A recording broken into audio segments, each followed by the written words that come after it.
Now let's quickly go through complexities of these approaches.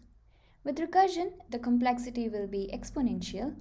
As for any given element in the array, there might be two possible states. Either it would be in the subsequence or it would not. So we do need to visit 2 to the power n possible subsequences. Now space complexity. The algorithm is not taking any extra space apart from internal stack space which would be n, as there will be max n recursive calls. So it's gonna be on if we count that. Otherwise, the complexity will be constant. With top-down approach, we do eliminate all the duplicate recursive calls, so the time complexity will left to be on square.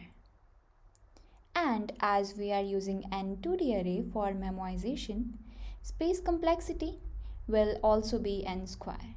That's the extra space used by algorithm. Next, the bottom-up approach. In this, we are finding LDS for each of the elements, so we go through each n times. And again, we are doing linear work. We are going through the array for comparing elements with each other. So the time complexity would be n square. And space complexity would be on, as we are storing LDS length for n subproblems in the array.